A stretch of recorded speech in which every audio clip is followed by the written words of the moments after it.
Fala galera, fala pessoal, eu tô aqui no. Vou tentar fazer sem contar isso aí, ver se eu consigo. Eu tô aqui no capítulo 13 do Capital, no livro 2, né? Eu tentei comprar o livro 1, mas não achei barato, então vou começar pelo livro 2 aqui. O título aqui é Maquinaria e Grande Indústria, Desenvolvimento da Maquinaria. Aí começa tratando aqui, é ruim fazer o vídeo depois que você escreve, né? Você escreve num dia e depois faz o vídeo no outro, porque aí você acaba perdendo o sentido da própria escrita, mas eu vou tentar voltar aqui. Aí o Marx começa assim, se referindo a John Stuart Mill. Tem o pai e tem o filho, né? Do utilitarismo lá. Acho que esse aqui é o pai. Não, esse aqui é o filho, eu acho. Não sei, não lembro.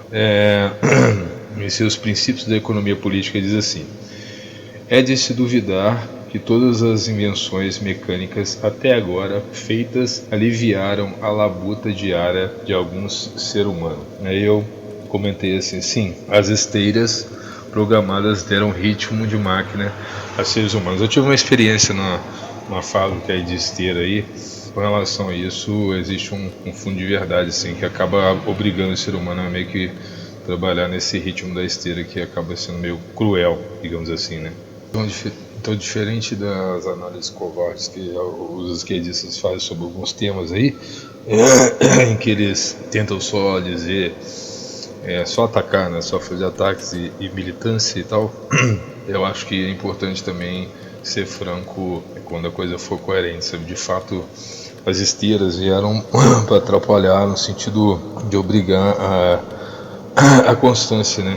Comparando o ser humano com a máquina, que é impossível, então isso acaba ferindo, digamos, a comodidade. É lógico que existe também do outro lado o comodismo e a gente chama de bater de asa, né, mossegar, voar, etc., que acaba atrapalhando o trabalho do empregador, né, que acaba deixando o trabalho ocioso, assim. Isso é um ponto ruim também do outro lado, né?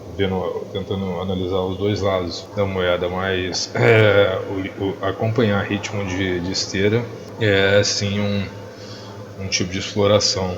De fato, isso tem a ver com que essa dúvida é de se duvidar que todas as invenções mecânicas até agora feitas aliviaram a labuta diária de algum ser humano. Lógico, tem a bitoneira também, por outro lado, analisando de outro lado, que sim, aliviou sim.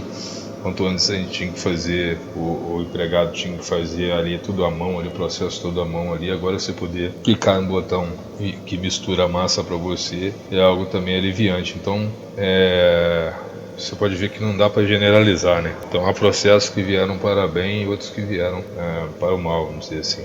Agora falando sobre o livro em si, agora esse começo pelo menos eu achei bem enfadonho, sabe? Achei bem enfadonho, eu esperava mais. Agora ele vai descrever os processos todos, cara. Não sei se seria necessário. Agora eu vou ler mais uma parte aqui, só para acrescentar. Vamos lá. Então assim diz Marx agora. Tal não é também, de modo algum, a finalidade da maquinária utilizada como capital. Acho que é maquinaria utilizada como capital.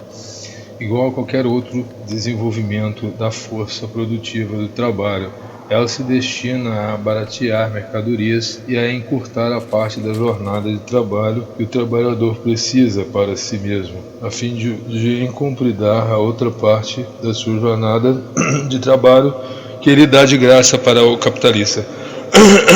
Ela é o meio de produção de mais-valia. Eu não sei se na época de Marx lá as coisas eram desfalcadas assim e toda hora extra era dada de forma gratuita. Pode ser que sim, aí teria que fazer um estudo da época mesmo lá, mas hoje em dia existe um acordo, né, pré-estabelecido lá quando tem hora extra. Essas horas são computadas e são pagas, né, nas devidas proporções. Então acredito que essa parte aí já foi superada isso. Agora, depois eu vou falar mais tarde com relação ao produto que ele imagina, e parece que por toda a obra, ele imagina que o produto, ele trata o produto como se fosse algo vendível. E o produto, ele não funciona dessa maneira, sabe? Ele é uma possibilidade de venda, sabe? A todo momento eu vou falar sobre possibilidade de venda. Então, é um risco. é sempre uma operação de risco, sabe? Nunca uma certeza, uma garantia. Então mais pra frente eu vou tratar sobre isso. Então, sobre isso, eu escrevi um comentário aqui, peraí. Nem sempre, pois, poderá manter revertendo a produtividade em lucro. Revertendo a produtividade em lucro. Um comentário do dia anterior é complicado lidar, porque aí você perde a essência. Mas se for captar de novo o que ficou aqui desse pedaço, dá para entender. Parece também, assim, só um comentário assim, entre aspas aí, entre parênteses aí, abrindo parênteses, e a todo momento o Karl Marx ele vai parecer um saudosista, assim, sabe? Ele vai fazer uma comparação sempre do processo antigo com o processo novo, demonizando o processo novo, sabe?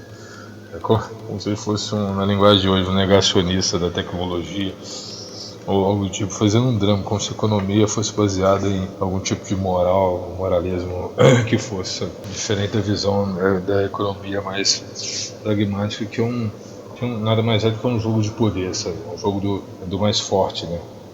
Daquele que pode para aquele que não pode, aí de submissão, sabe? É assim que sempre foi, sabe?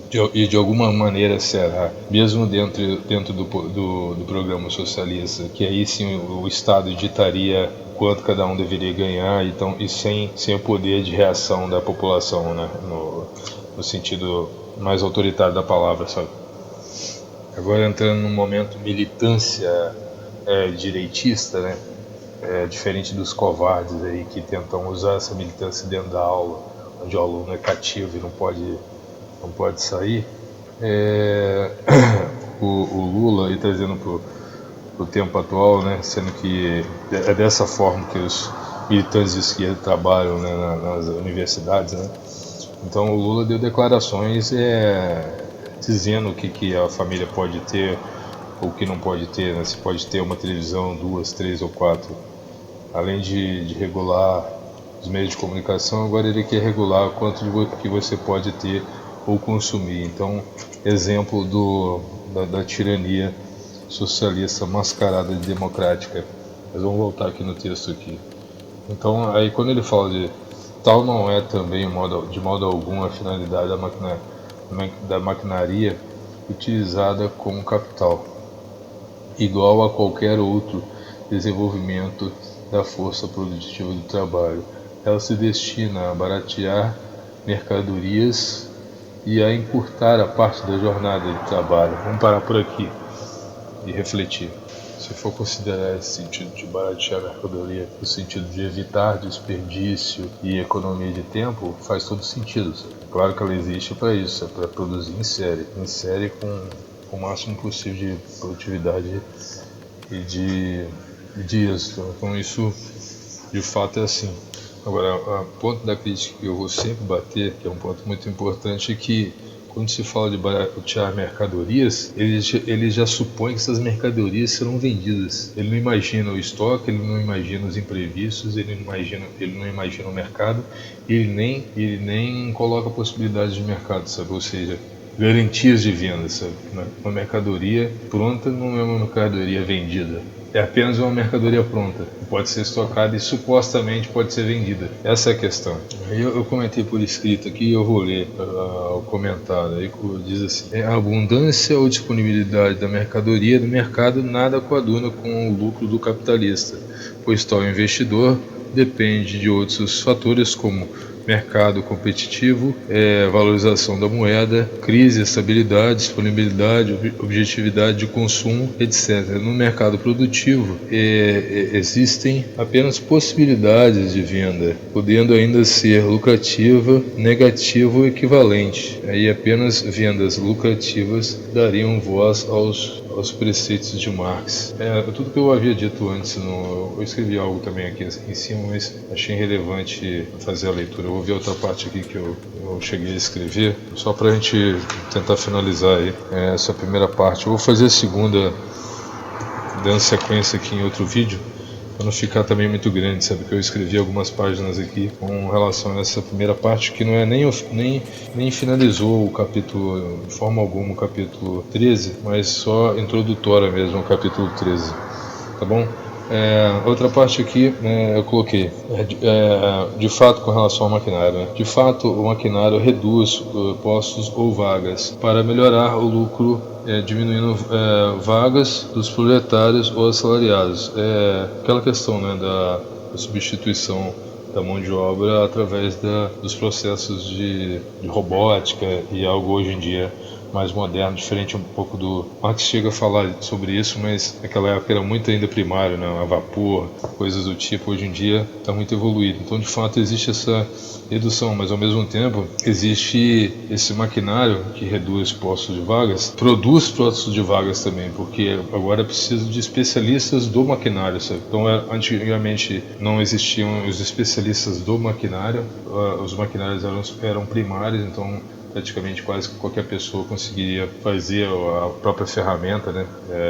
Não desmerecendo aí, mas lógico, precisava de um certo talento, mas para desenvolver uma máquina existe um talento absurdo, porque agora essa máquina é composta por peças, e essas peças são desenvolvidas por pessoas, então é preciso de uma mão de obra técnica agora para a produção da própria maquinário, né? Algo assim que Marx também não considerou, deixou passar aqui em branco sem mencionar. O que Marx não observou, por malícia ou militância, é que o que rege essa produção, o lucro, é o acordo primeiro, para que o trabalhador pudesse ser reparado, abonado, né? Complementarmente, né? Coloquei aqui em parênteses, deveria constar no acordo, no contrato inicial. Fala desse contrato inicial, né? Ele não cita a possibilidade dessa abertura, né? Desse diálogo do contrato inicial. Então, toda vez quando ele fala de graça ou capitalista, não é de graça porque é feito um acordo inicial, entendeu? É lógico que existe todo o exército de mão de obra até hoje, nos dias de hoje, 2022, mas existe um acordo inicial, um contrato inicial que consta ali o que é direito do trabalhador ou não. Ou seja, quando existe, digamos, uma possibilidade de um dia de chuva, um trabalho que precisa do dia seco, por exemplo, o trabalhador não faz nada, existe a garantia do lucro do trabalhador independente do trabalho sendo feito ou não. Ou seja, o maquinário parado, o trabalho parado, o trabalhador, ele, através do contrato inicial, ele recebe ainda assim, mesmo que não trabalhe. Da mesma forma que o lucro que o patrão recebe é um lucro extra acordado fora do que seria justo, né? Digamos, existe um valor de uma mercadoria, um valor justo, existe um valor, vamos colocar assim, absurdo. Mas se o cliente aceita, vamos dizer assim, negociar por esse valor absurdo, esse lucro do empreendedor não precisa voltar para o subordinado, né, para o proletário, porque existiu esse acordo inicial, onde o lucro não volta, ao mesmo tempo que aquilo que eu havia dito antes, que ao mesmo tempo que a paralisação também não tira o direito do trabalhador, sabe? Então meio que fica aí meio que elas por elas. Mas é isso aí, até o segundo vídeo aí a respeito, seguindo aqui o cronograma aqui dessa passagem aqui do segundo livro de Marx. Até mais.